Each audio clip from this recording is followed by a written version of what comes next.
Hi everyone. हम सभी self care की वैल्यू जानते हैं, इसलिए खुद को ठीक रखने के लिए एक्सरसाइज करते हैं, अच्छी डाइट लेते हैं, मेडिटेशन करने की भी कोशिश करते हैं। लेकिन एक चीज़ है जो हम चाहकर भी नहीं कर पा रहे, और वो है हमारी digital self care. Digital self care का मतलब है कि हमारा टेक्नोलॉजी और गैजेट्स के साथ में एक हेल्दी रिलेशनशिप हो। आज की डिजिटल एज में गैजेट से ही हमारे सब काम हो रहे हैं। बेशक इससे हमारी एफिशिएंसी बढ़ रही है, लेकिन इससे हमारा मेंटल और फिज़िकल लेवल डाउन हो रहा है। हम स्ट्रेस्ड होते जा रहे हैं, इनएक्टिव होते जा रहे हैं। हमारा सोशल मीडिया सर्कल भले ही बढ़ रहा हो, लेकिन हमारा सोशल सर्कल लिमिटेड होता जा रहा है।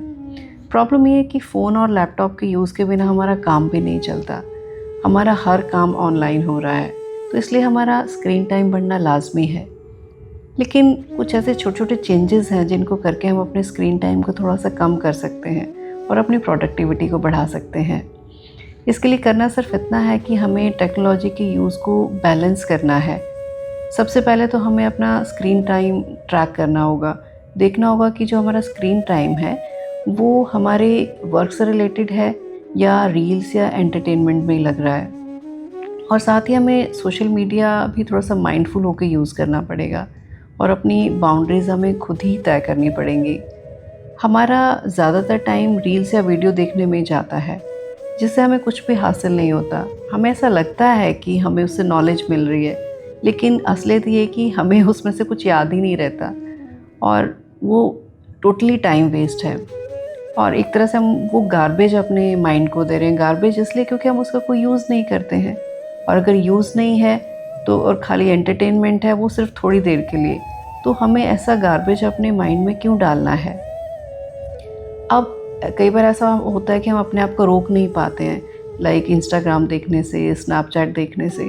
तो हम ऐसा भी कर सकते हैं कि हम उसके अंदर कुछ ऐसा अनयूजुअल सा पासवर्ड सेट कर सकते हैं कि जैसे ही हम उसको ऑन करें वो पासवर्ड सामने आए और हमें याद आ जाए कि हमें इसको ज़्यादा यूज़ नहीं करना है। सेकंड, हम डिजिटल डिटॉक्स भी प्लान कर सकते हैं। वो हमारा 2 आवर्स का भी हो सकता है, 2 डेज़ का भी हो सकता है, 1 वीक का भी, इवन के वीकेंड्स का भी हो सकता है कि इतने टाइम तक हम मोबाइल को यूज़ ही नहीं करेंगे। हम अपनी डिटॉक्स की ज़ोन भी बना सकते हैं, लाइक हम बाथरूम में फ़ोन यूज़ नहीं करेंगे या लिविंग रूम में यूज़ नहीं करेंगे। और डिटॉक्स टाइमिंग्स भी चूज़ कर सकते हैं, लाइक मील टाइम, जब आप खाना खाते हैं तो हम फ़ोन का यूज़ नहीं करेंगे, या सोने से पहले बेड पे यूज़ नहीं करेंगे।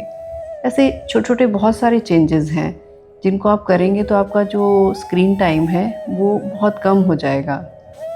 और अगर आपको ऐसा लग रहा है कि आपकी स्टडी रिलेटेड ज़्यादा चीज़ें हैं उसके ऊपर, या आपका वर्कलोड ज़्यादा है, तो उसको भी आप बीच में ब्रेक ले लेके थोड़ा सा अपने माइंड को रिलैक्स कर सकते हैं, अपनी आइज़ को रिलैक्स कर सकते हैं। इससे होगा क्या?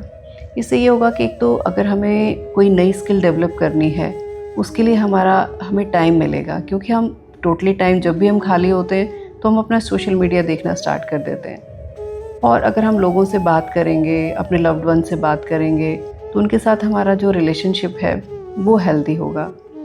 अगर आपकी कोई हॉबीज़ है जिसको आप टाइम नहीं दे पा रहे हैं, आप कोई नई चीज़ सीख के या अपनी हॉबी को आगे बढ़ा के आप सारा टाइम उसके अंदर लगा सकते हैं। कोई नई बुक पढ़ सकते हैं, कोई नई चीज़ सीख सकते हैं।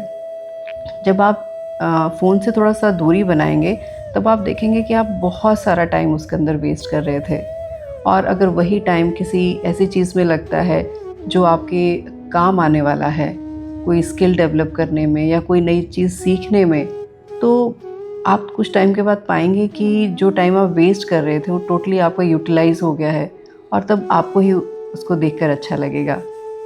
तो उम्मीद करती हूँ कि आप भी ये छोटे छोटे चेंजेस अपनी लाइफ में अपनाएंगे। और आज के लिए बस इतना ही। जल्दी ही अगले वीडियो में आपके साथ मुलाकात होगी। अपना ख्याल रखिए।